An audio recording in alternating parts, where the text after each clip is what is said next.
Olá, pessoal, tudo bem? Bem-vindos a mais um review. A gente hoje vai resolver mais 10 questões, as tradicionais 10 questões. Revolução Russa, crise de 29 e nazifascismo. Estou eu aqui, Pedro Simas, junto com Malu, para fazer essa missão. Tudo bem, Malu?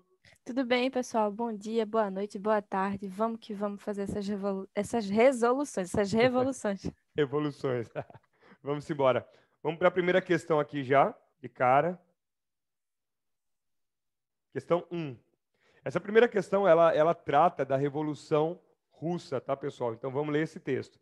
Quando os bolcheviques, até então, marcar logo aqui, ó, os bolcheviques, até então, um partido de operários se viram, em maioria, nas principais cidades russas, e, sobretudo, na capital Petrogrado e Moscou, e depressa ganharam terreno no exército. Ó, os caras estavam nas ruas, chegaram no exército. A existência do governo provisório torna-se cada vez mais irreal. Deixa eu marcar aqui o tal do governo provisório aqui, ó. A gente vai falar dele. Torna-se cada vez mais irreal, em especial quando teve de apelar às forças revolucionárias na capital para derrotar uma tentativa de golpe contra-revolucionário de um general monarquista em agosto. Outro indicador importante aqui. A onda radicalizada de seus seguidores inevitavelmente empurrou os bolcheviques para a tomada do poder. Bom, os bolcheviques estão chegando ao poder. Tem mais uma informação importante aqui. O governo provisório, sem mais ninguém para defendê-lo, simplesmente se foi, né? Dissolveu, se esfumou. Bom, esse texto ele traz uma reflexão interessante, né? Um desdobramento do ano de 1917, né? Que foi o ano da Revolução Russa. E é bom lembrar que a Revolução Russa ela se deu em dois momentos, né? São duas revoluções, é um combo revolucionário, né? Primeiro, nós tivemos a Revolução de Fevereiro, que foi a revolução que nós chamamos de Revolução dos Mencheviques, tá? O partido da minoria, o partido que era um tanto mais alinhado à burguesia liberal, por exemplo.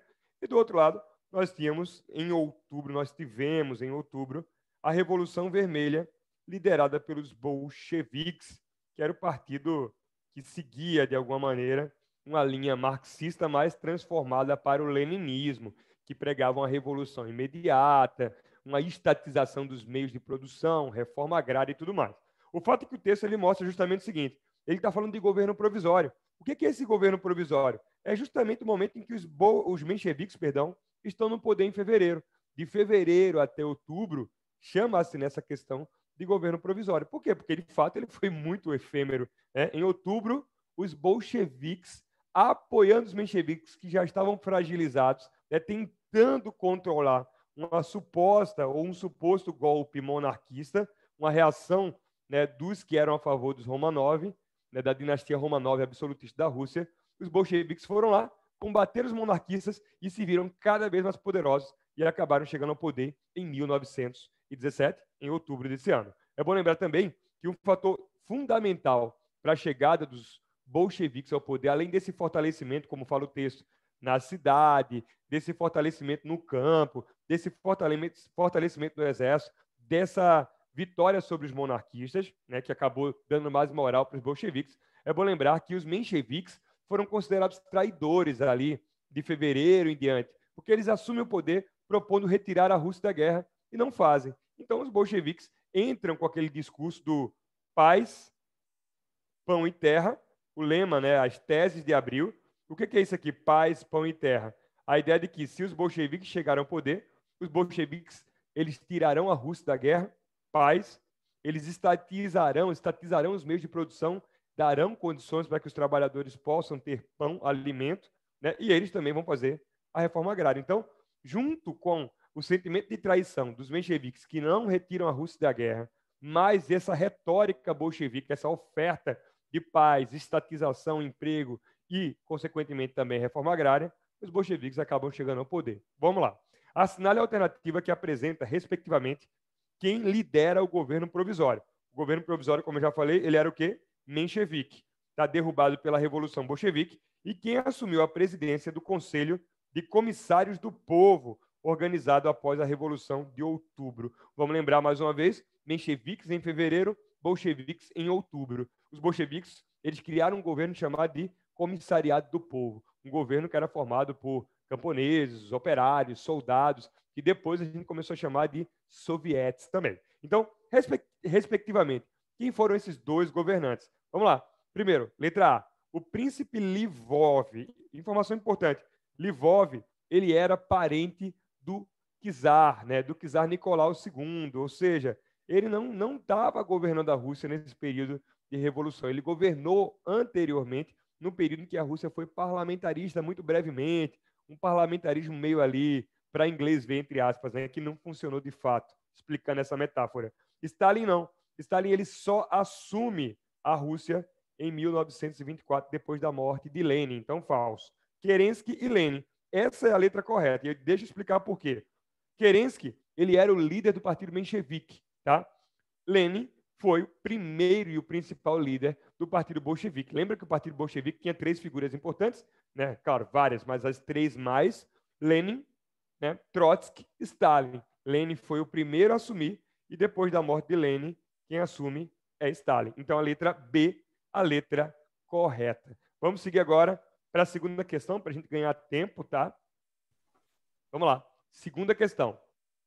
Vamos embora, pessoal. A segunda questão é muito interessante, minha gente. Vocês vão adorar. Vê só. Questão de charge, questão que traz obra de arte, eu sempre aconselho vocês a olharem o título e o ano, porque isso tudo vai ajudar a gente a criar nesse panorama de contexto de interpretação. Então, ele diz aí, observe a imagem a seguir. Gente, nessa imagem tem várias coisas importantes para a gente perceber. Primeiro é que ela está mostrando Lenin, tá? Primeiro que a gente consegue perceber ele porque é pela questão da fisionomia, tá? Segundo que, como eu falei, prestem atenção no ano. É uma imagem de 1920, né? Então, pouquinho tempo depois do processo de revolução de 1917, que vai ter, né, como o Pedro falou, dentro da Revolução de Outubro, da Revolução Bolchevique, uma das grandes figuras, o próprio Lenin, tá?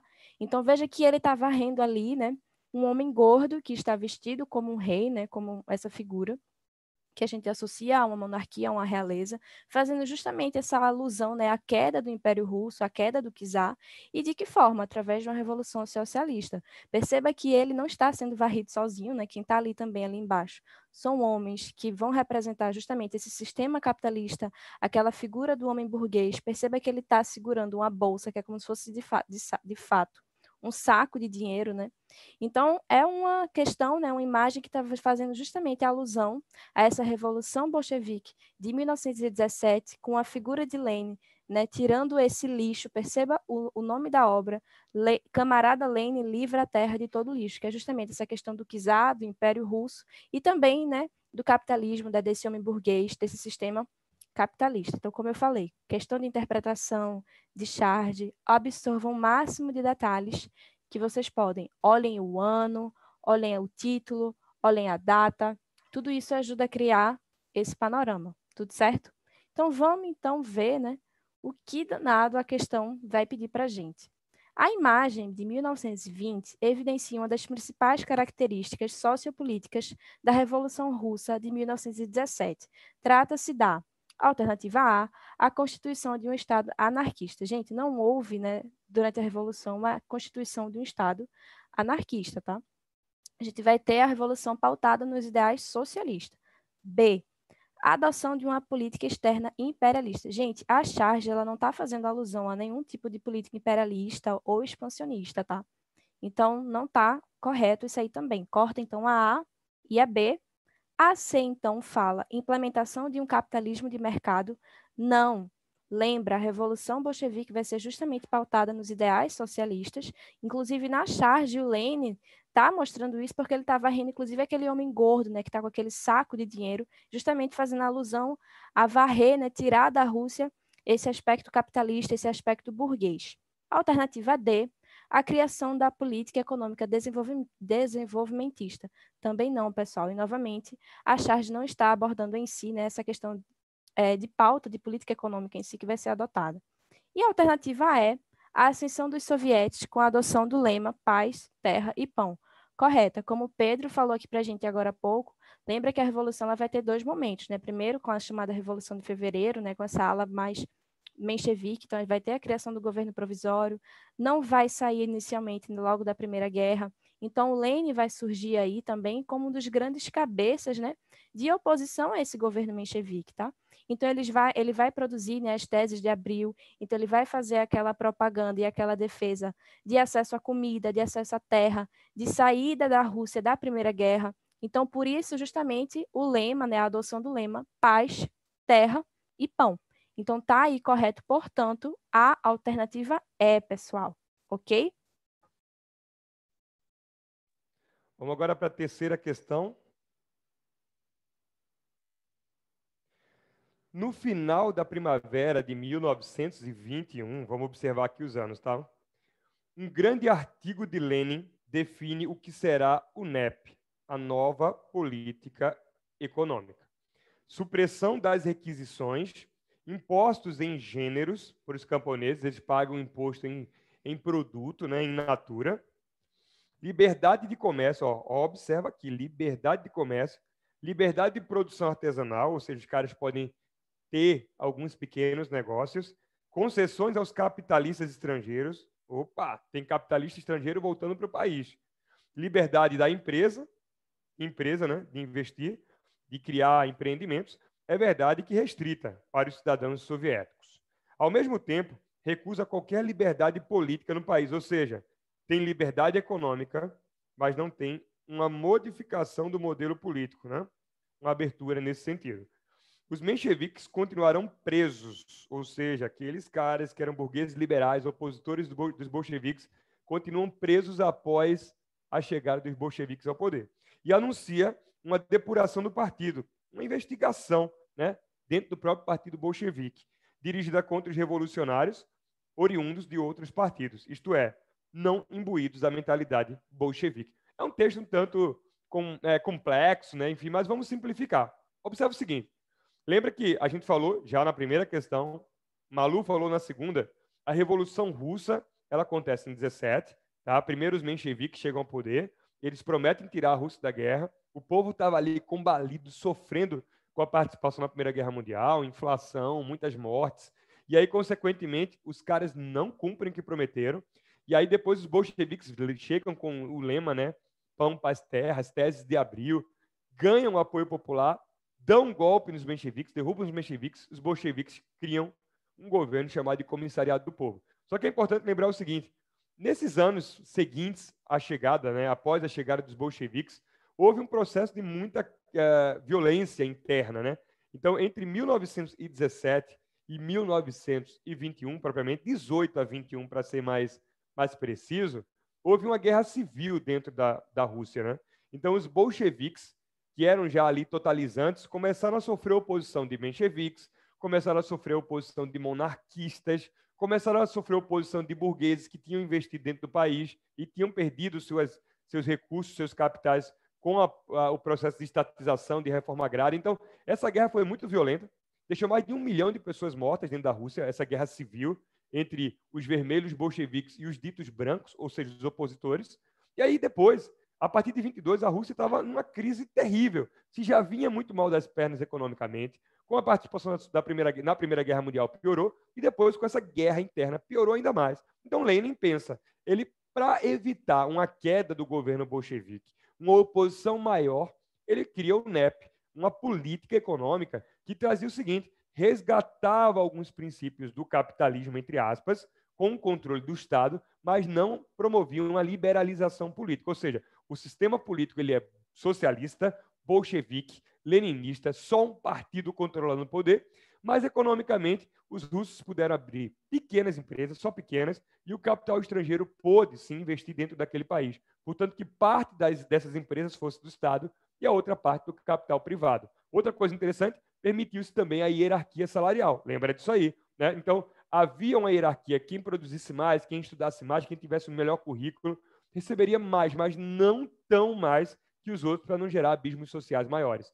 Então, a gente costuma dizer que o NEP é uma mistura ali, uma mistura de uma política leninista, né, marxista-leninista, um pouco mais austera, ditatorial, e, por um outro lado, uma economia que tinha traços de um controle do Estado e também capitais estrangeiros. O texto identifica duas características do processo de constituição da União Soviética. É bom lembrar que o NEP acabou prosperando, né, com esses investimentos, com a iniciativa privada, com os russos produzindo mais também, e, consequentemente, Lenin conseguiu criar uma liga para atrair países vizinhos, satélites ali da Rússia, e formar um bloco, inicialmente, um bloco político-econômico, que depois se tornou a União das Repúblicas Socialistas Soviéticas. Então, vamos lá. Sobre a formação da URSS na década de 20, a reconciliação entre as principais facções social-democratas e a implantação de um sistema político que atribuía todo o poder aos sovietes de soldados, operários e camponeses.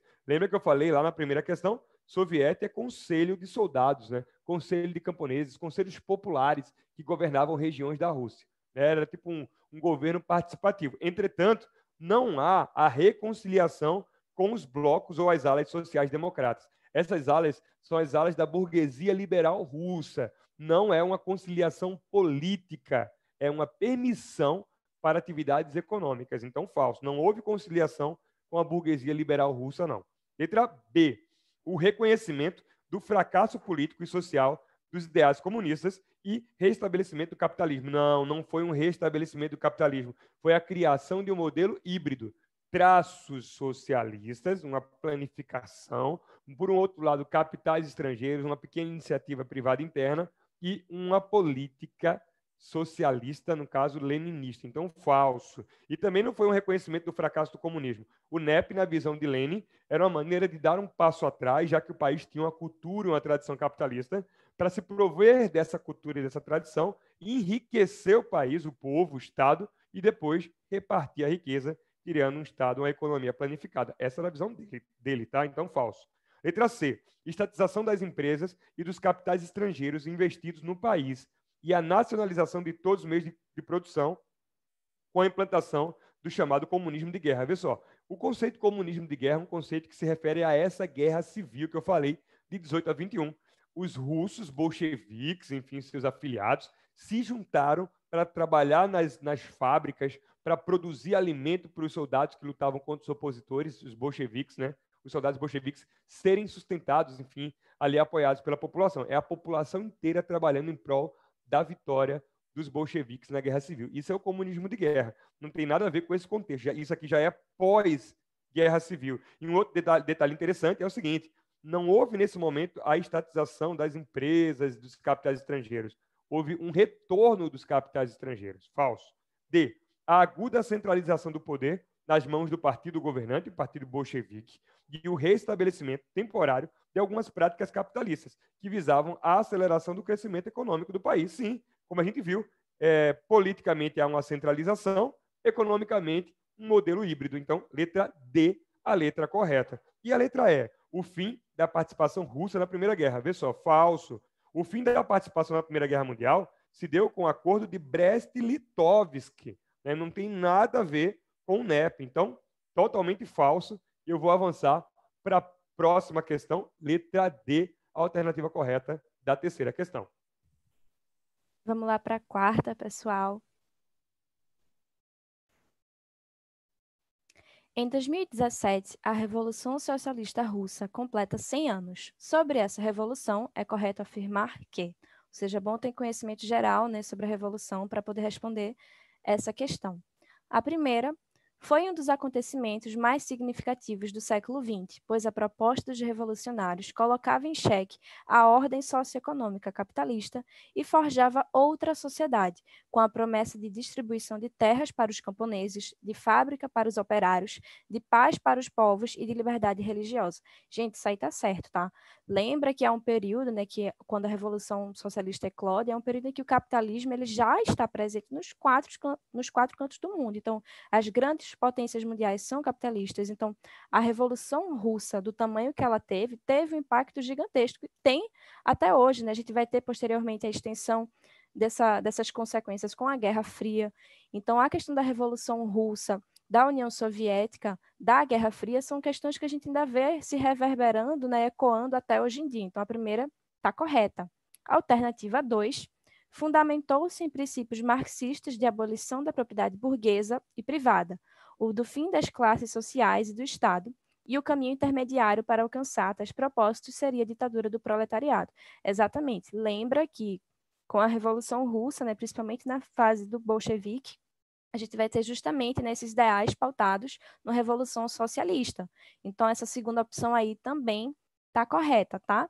A terceira e última, fundamentou-se em princípios liberais da livre concorrência e da livre iniciativa, de incentivo à acumulação privada de capital industrial e financeira, da defesa do imperialismo. Não, gente, lembra do que a própria, né, alternativa anterior está falando. Ela vai se dar dentro de uma questão pautada nos ideais socialistas, e não de incentivo e acumulação privada de capital, não, tá bom? O que a gente vai ter mais próximo a isso, entre aspas, vai ser justamente a questão do NEP que Pedro falou, tá?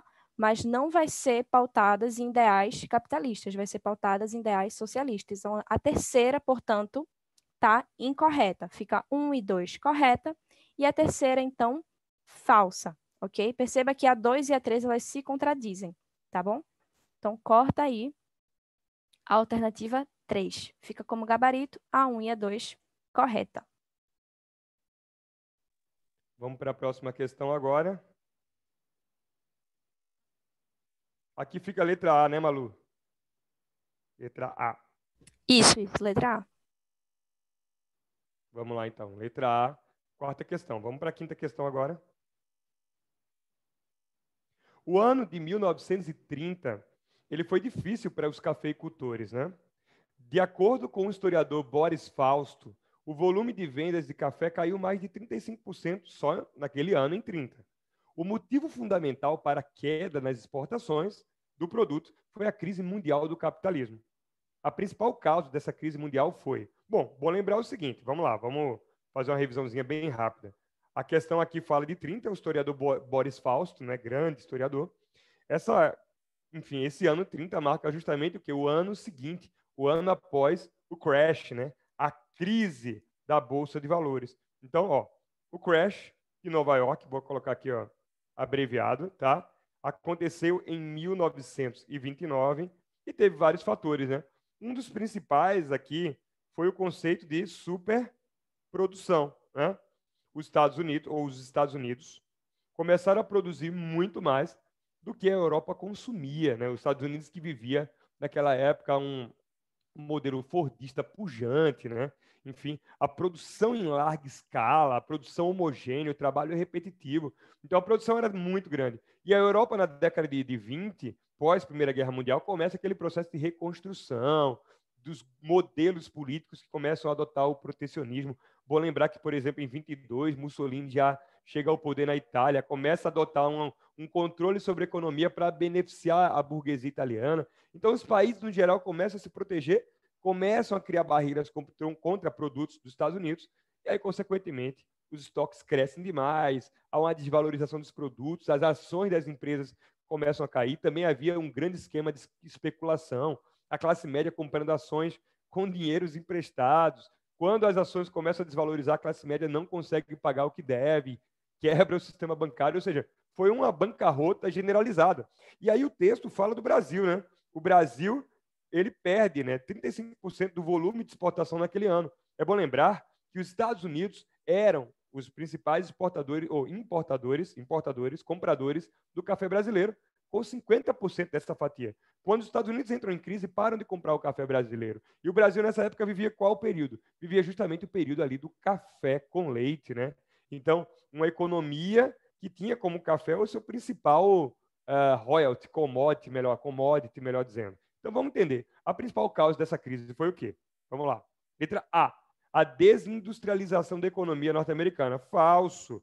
É bom lembrar que os Estados Unidos, eles eram a principal potência industrial do mundo. Após a Segunda Guerra Mundial, uma curiosidade, os Estados Unidos tinham 50% de todas as exportações mundiais, ou seja, metade da produção industrial e da exportação de industrializados no mundo. Então, falso, tá?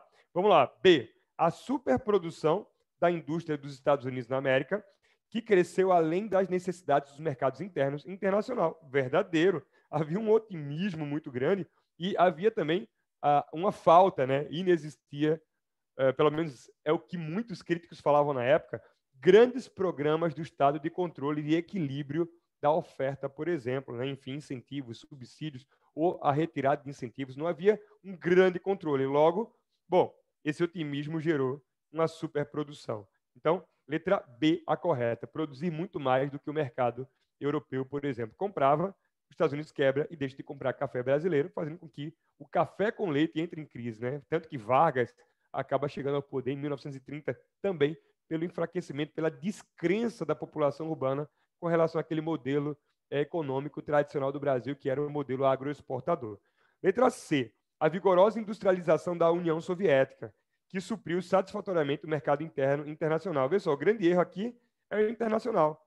De fato, a União Soviética, depois do NEP, que a gente acabou de falar, começa a se industrializar, né? Depois Stalin cria os seus planos quinquenais, começa a incentivar bastante a indústria de base, a indústria de bens de capital, para depois chegar às indústrias de bens de consumo. Mas dizer que a União Soviética acabava acalentando, suprindo o mercado internacional é falso. A União Soviética ela estava encerrada ali em si, né? Havia poucos contatos em termos de exportação com outras regiões. Era um modelo socialista, economia planificada. Letra D. O excesso do capital financeiro na Europa que afetou diretamente o surgimento dos governos democráticos na Península Ibérica. Não tem nada a ver, né? Tudo bem. A gente sabe que na década de 30 houve uma ausência desses governos democráticos na Península Ibérica, né? Portugal se tornou salazarista, Espanha franquista, dois modelos totalitários.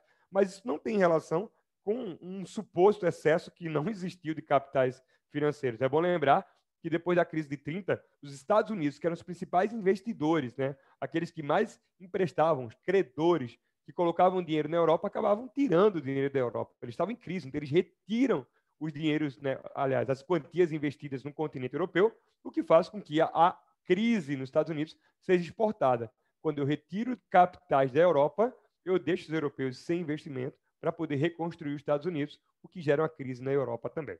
Então, falso. Letra E. A quebra da Bolsa de Moscou. Pelo amor de Deus, né? Não tinha Bolsa de Valores, não era um mercado de capital financeiro.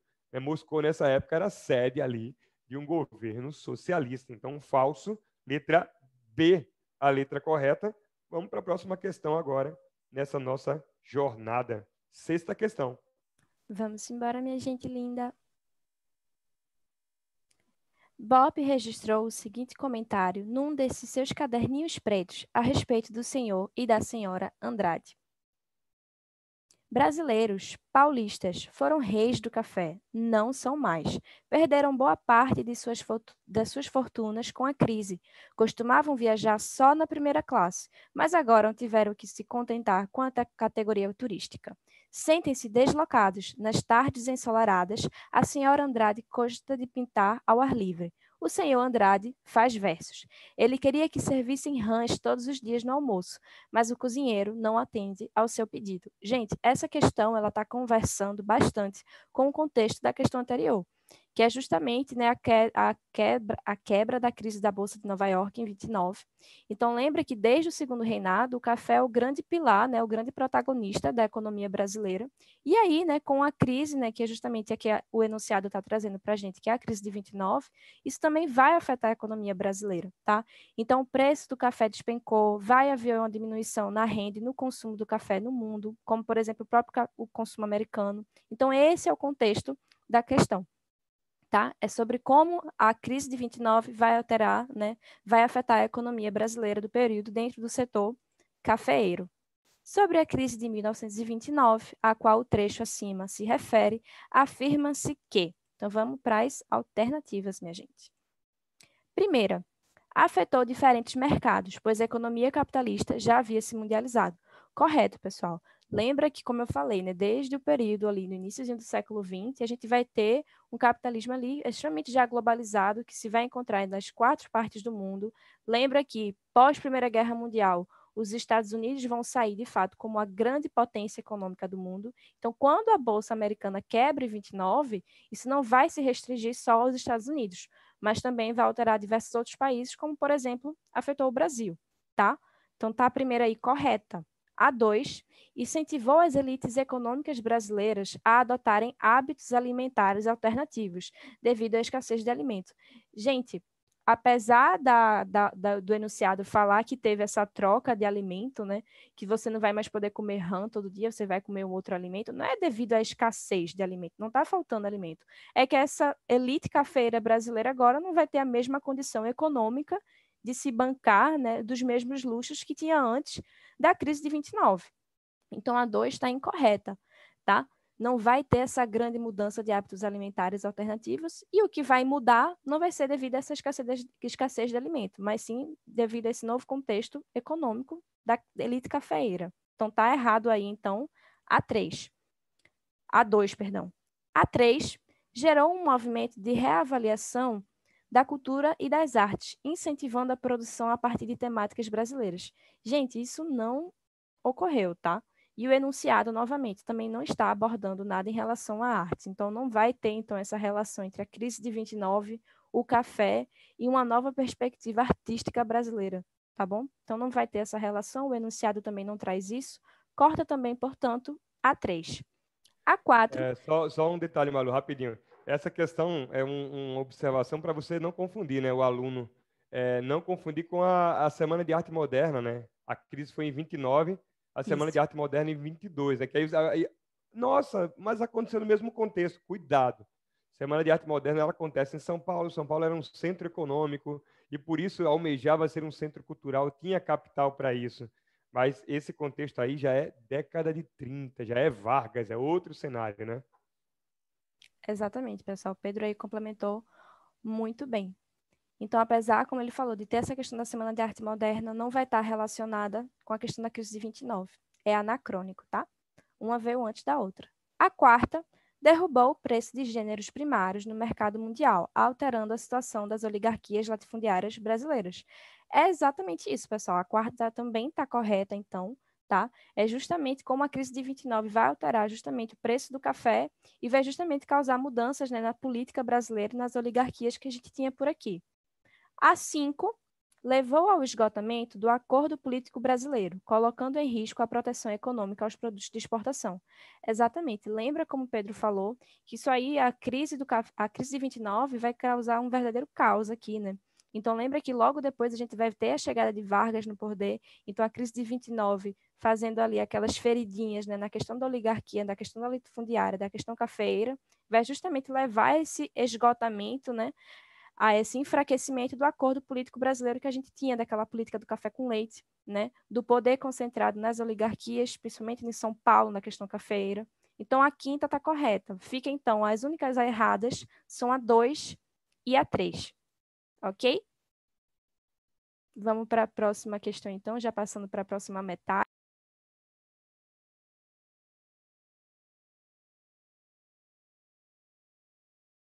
A alternativa correta, só me lembra aí, É Malu, a para B. marcar aqui. A B. B de bola. B.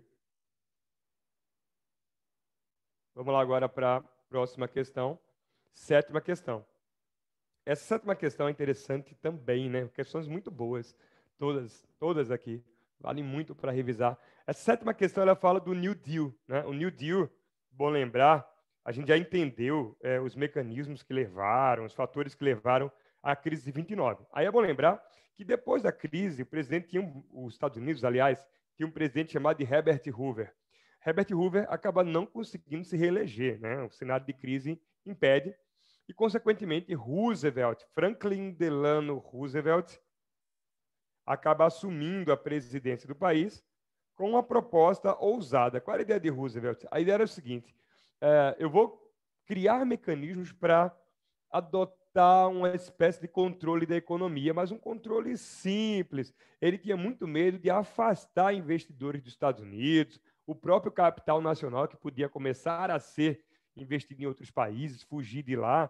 Então ele disse o seguinte: eu vou tomar conta da economia, eu vou criar mecanismos que forcem ali, que estimulem o crescimento do país novamente, a geração de emprego, de consumo, mas sem cercear a liberdade dos investidores. Então ele fica ali no meio termo e cria uma espécie de capitalismo planejado.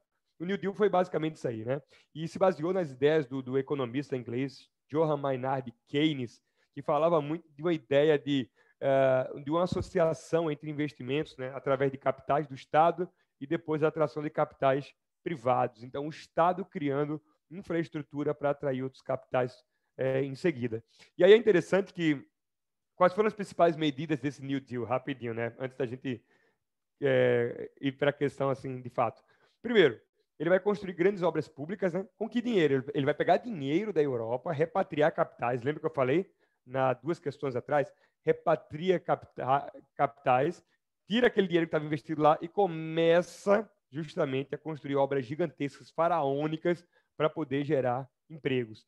Gerando emprego, ele gera consumo. Ele também vai estimular a ideia do salário mínimo, vai estimular a organização dos sindicatos para evitar greves, mas sindicatos que têm um diálogo ali com o governo sobre tudo, né? Também vai comprar as sacas no campo dos produtos, né? Dos artigos agrícolas que sobram. Essas sacas serão compradas e serão queimadas. É a queima de estoque. Se ele destrói o estoque, ele evita que os preços caiam. Lembre sempre da lei da oferta e da procura. Quando o estoque cresce demais, o preço tende a cair. Quando o estoque cai, o preço tende a subir. Então, controlando o estoque, ele aumenta o preço e evita a falência também dos fazendeiros. Ele também estimulou o sistema de uma previdência social, né? Então, criar a aposentadoria, né? Estimular a aposentadoria. Aquelas pessoas mais velhas, menos produtivas, seriam aposentadas e jovens começariam a trabalhar em seus postos, pagando essa aposentadoria, né? Com tributação sobre o seu salário. Então, houve um aumento da tributação também do sistema tributário do país, né? Enfim, um certo crescimento. Essa é a ideia, tá? Então, esses são os principais fatores aí que explicam, né? Que resumem o New Deal. O New Deal, vamos ler, visa restabelecer o equilíbrio entre o custo de produção e o preço, né? Entre a cidade e o campo, entre os preços agrícolas e os preços industriais. Reativar o mercado interno. Coloca aí, ó, isso aqui é muito importante. Reativar o mercado interno, fazer com que as pessoas voltem a ganhar salário e consumir. O único que é importante, pelo controle de preços e da produção, pela revalorização dos salários e do poder aquisitivo das massas, isto é, dos lavradores e dos operários, e pela regulamentação das condições de emprego. Né? Leis trabalhistas também começam a ser incentivadas, né, para garantir segurança para o trabalhador mínima. E o trabalhador com segurança mínima, ele consome mais, ele consegue adquirir linhas de crédito e ele também não faz greves, o que faz com que o país continue produzindo. Vamos agora resolver a questão. Tendo como referência os condicionantes históricos do entre guerras, entre 19 e 39, né, período entre guerras, as medidas governamentais descritas objetivavam que tirar os Estados Unidos da crise a partir de um controle, de um equilíbrio feito pelo Estado, né, e um estímulo ao crescimento. Letra A.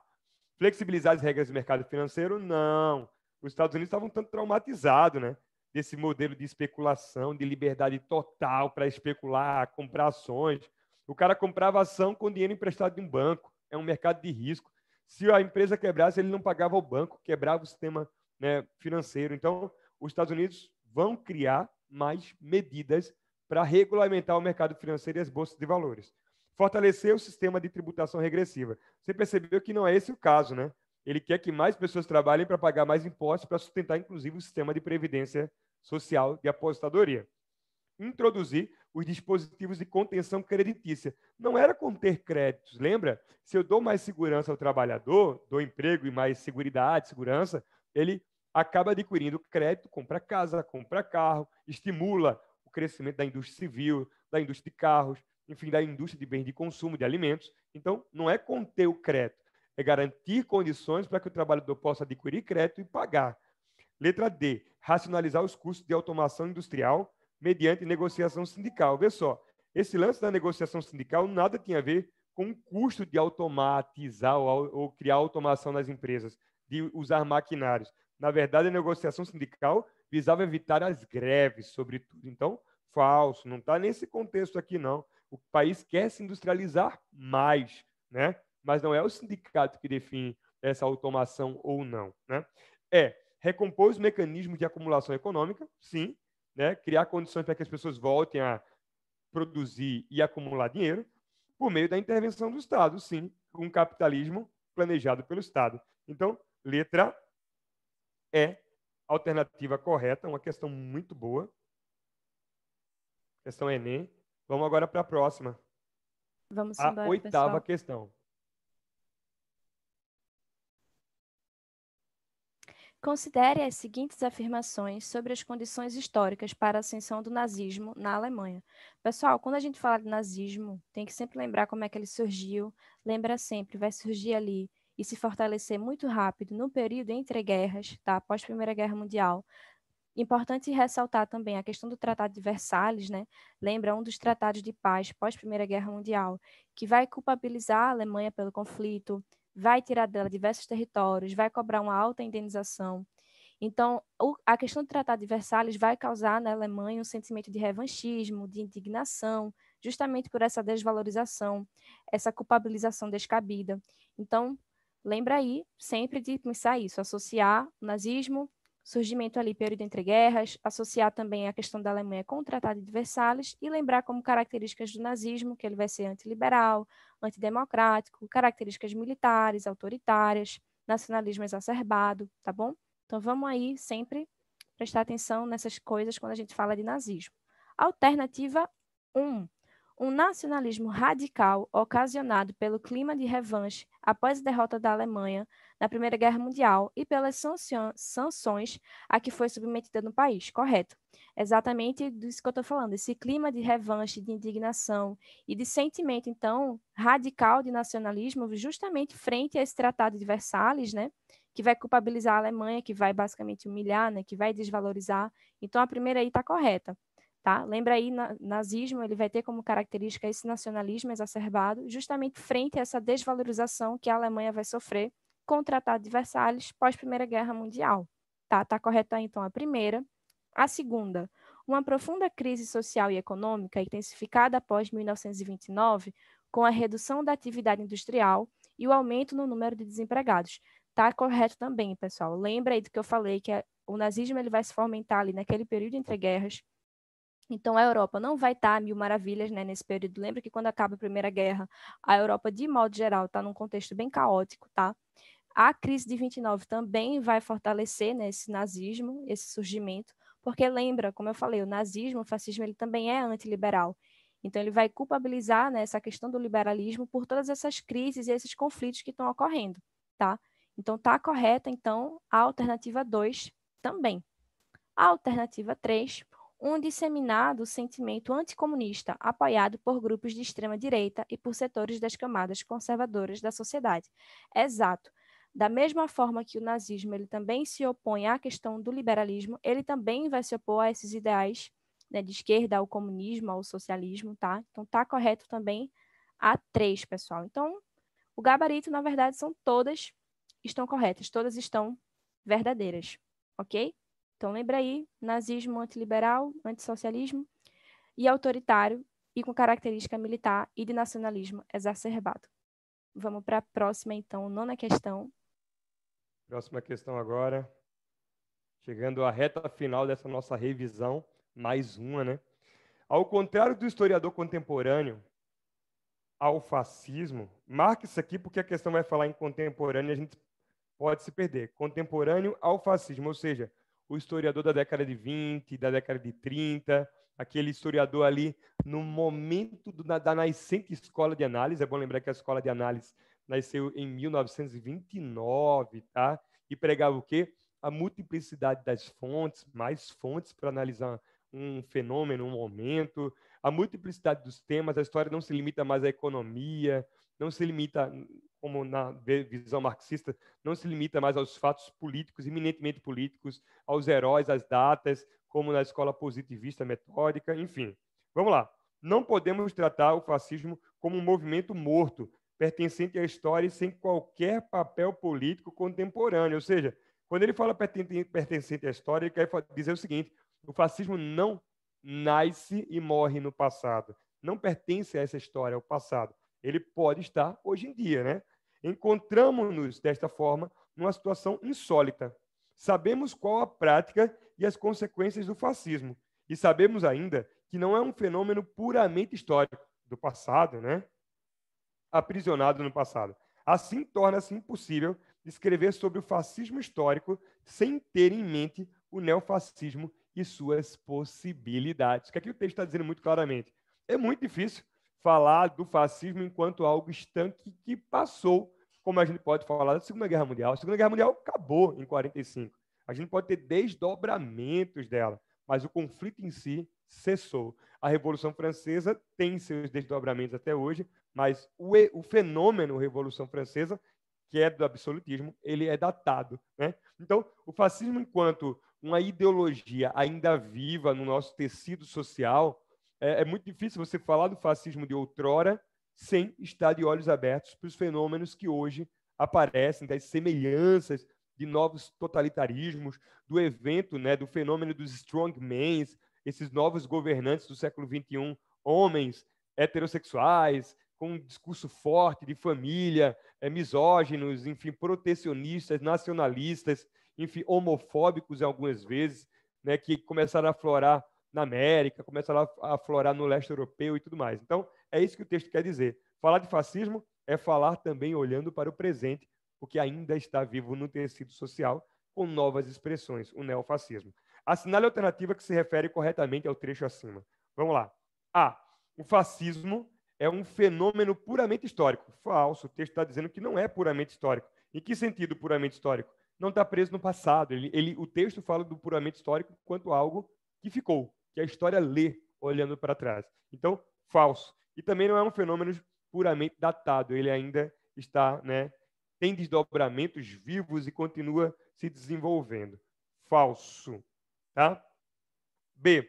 O fascismo, além de fenômeno histórico, faz-se presente na sociedade contemporânea pelas práticas que podem ser identificadas como neofascismo. Inclusive, na própria Itália, tem um partido neofascista, os camisas negras, que saem todo o início do ano lá comemorando, desfilando, fazendo uma marcha sobre Roma, aquele evento de 22 que botou Mussolini no poder, né? Enfim, comemora o aniversário de Mussolini. Então, letra B é a correta. Então, o fascismo não está preso só no passado ali, tá? E ele ainda tem desdobramentos hoje, chamados de neofascismo. Então, vamos lá. Próximo. O fascismo e o neofascismo são fenômenos históricos. Vê, o fascismo e o neofascismo, como ele está dizendo, não estão presos no passado, ainda estão acontecendo. Fazem parte da década de 20 e 30, mas fazem parte do século XXI também.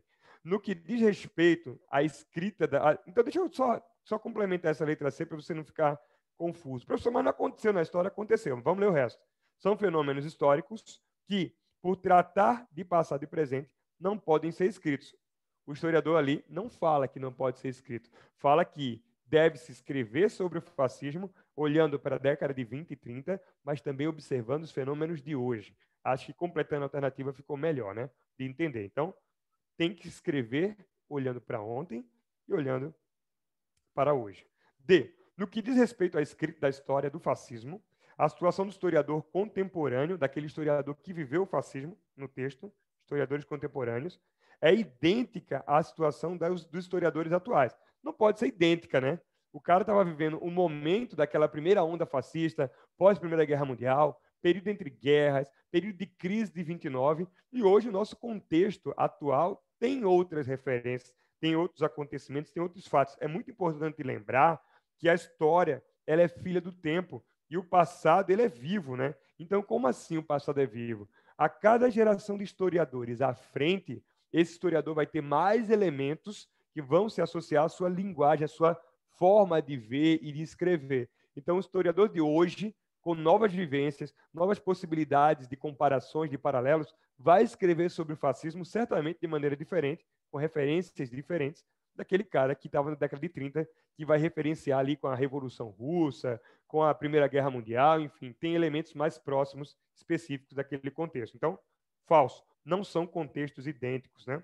Letra E. O fascismo como fenômeno histórico não possui relação alguma com a contemporaneidade. Poxa, o texto está falando que o fascismo está vivo no tecido social, na cultura de muitos povos ainda, de muitos, aliás, grupos sociais. Então, falso, possui relação com a contemporaneidade. O interessante é que o texto fala de contemporâneo e contemporaneidade. Aí é bom ter cuidado, né? Quando eu falar de historiador contemporâneo, hoje. Quando eu falar de historiador contemporâneo ao fascismo, aquele cara da década de 30. Quando eu falo em contemporaneidade, os dias atuais. Cuidado aí com essas minúcias, tá? Então, letra B. Eita, deixa eu botar de verdinho aqui. Letra B, a letra correta. Uma questão muito boa, muito inteligente. Vamos lá, vamos para a próxima questão agora, a saideira, a nona questão. Vamos embora. Malu, posso dividir contigo essa questão? Eu vou lendo e você vai respondendo. Com certeza. Fazer um fechamento juntos? Vamos embora. 10ª questão. Vou ler, aí você já começa, tá? Assinale com V verdadeiro, F falso, as afirmações abaixo, referentes ao fascismo na Europa no período entre a Primeira e a Segunda Guerra Mundial, ou seja, período entre guerras. Vamos lá. Vamos embora, minha gente. Então Vai vamos lá, lá. é A contigo. primeira, o Partido Fascista Italiano, liderado por Benito Mussolini, chegou ao poder em outubro de 1922, com o apoio de organizações de direita e de centro-direita. Gente, isso aí tá correto, tá? Lembra que, como eu falei, os fascismos, né, o nazismo, eles vão se formular ali dentro daquele contexto do período entre guerras, tá? E lembra que é um fortalecimento extremamente rápido, tá? Então, o Partido Fascista Italiano, ele vai se formular ali, né, ser criado ali em 21, e ele vai crescer muito rápido. Em 22, ele de fato já vai chegar ao poder, tá? Então, lembra que o fascismo dentro da Itália ele vai ter realmente uma adesão muito forte, tanto do governo, tá? Como posteriormente também vai ter aquela questão do Tratado de Mussolini com o Papa, ou seja, ele realmente vai estar ali se alastrando em diversos aspectos, né, da sociedade italiana, tanto no campo político como também no religioso, ele vai estar ali estendendo seus bracinhos, então perceba que é um crescimento muito rápido. O partido ele é criado em 21 e em 22, de fato, Mussolini já chega ao poder. Então a primeira aí tá correta, pessoal. Quer fazer a 2, Pedro? Pode ser. Algumas das características ideológicas principais do fascismo são nacionalismo exaltado, exacerbado, verdadeiro, como Malu já disse também, outra questão mais recente agora, o nacionalismo extremo, meu país, né, que chega a ser, inclusive, em algumas vezes avesso à cultura estrangeira e tudo mais. O autoritarismo, sim, né, o primeiro-ministro Mussolini, o Duce, controlando o Estado com a mão de ferro, um Estado antiliberal, unipartidaristas, com um partido só autoritário. A devoção ao líder, sim, tudo girava em torno do líder. Mussolini tem sempre a razão, né, e tudo mais. E o desprezo total, né, pela democracia liberal. Verdadeiro. Só tem um partido, né, um ditador no poder, né, uma autocracia. Mussolini não tinha vice, por exemplo, né, e tudo mais. A extinção de partidos políticos. Então, segunda, também verdadeira, e acabou resumindo várias características do fascismo e que também você encontra no nazismo, tá? Lembrando que o nazismo tem algumas coisas a mais, como o antissemitismo, por exemplo, né? A xenofobia, enfim, a ideia do do pan-germanismo, que é resgatado da Primeira Guerra Mundial, mas tem muita coisa em comum. Vamos embora, minha gente. A terceira, então, o fascismo em Portugal, Espanha e Polônia constituiu-se como um movimento de oposição à influência da Igreja Católica na vida política e social dessas nações. O que é importante a gente perceber aqui? São 2 pontos importantes. Primeiro é que o fascismo realmente ele não vai se limitar a um país só na Europa, por isso alguns autores vão falar os fascismos, tá? Justamente porque cada país ali vai criar a sua maneira, né, digamos assim, mas não vai ter, de fato, essa grande oposição à influência da Igreja Católica, não, tá? Inclusive, como eu falei, o próprio Mussolini, a gente vai ter a questão do Tratado de Latrão, né, que vai surgir ali em 1929 para resolver ali a questão romana, vai criar ali o Vaticano. Então, é aí um belo exemplo, né, na verdade, de uma aproximação, de um acordo, de um tratado entre a Itália de Mussolini, a Itália fascista e a Igreja Católica. Então, tá aí incorreto, né, no caso, a terceira, pessoal. Vamos então para a quarta e última. Vamos lá, então. A França foi um dos poucos países europeus em que o fascismo não teve qualquer tipo de influência política, mesmo após a invasão alemã em 40. Primeiro, cuidado com essas alternativas que generalizam, que excluem qualquer possibilidade. Se você olhar, poxa, o Brasil, cara, tinha núcleos nazistas no sul do país, por exemplo, né?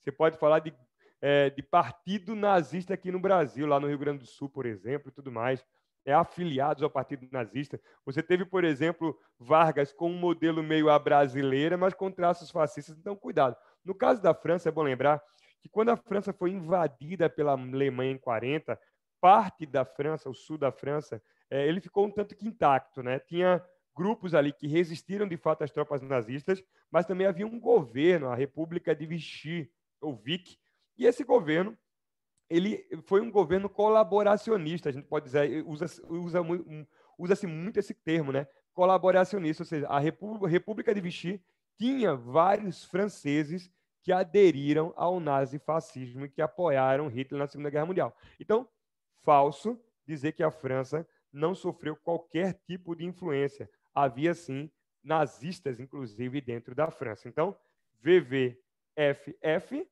qual é a alternativa, Malu? AC. Letra C. Só Muito uma. boa, né, essa revisão, né, Malu? É muito boa essas questões que a gente vê realmente essa visão mais geral, né, dos assuntos. Só uma curiosidade, Pedro estava falando dessa questão da escola de análise, né, dos historiadores contemporâneos. O Mark Bloch, que é um dos grandes nomes, né, dessa escola, um grande historiador, ele estava ali vivendo, né, a Segunda Guerra, a ocupação alemã na França, e ele inclusive foi morto fazendo parte da resistência francesa contra essa ocupação alemã.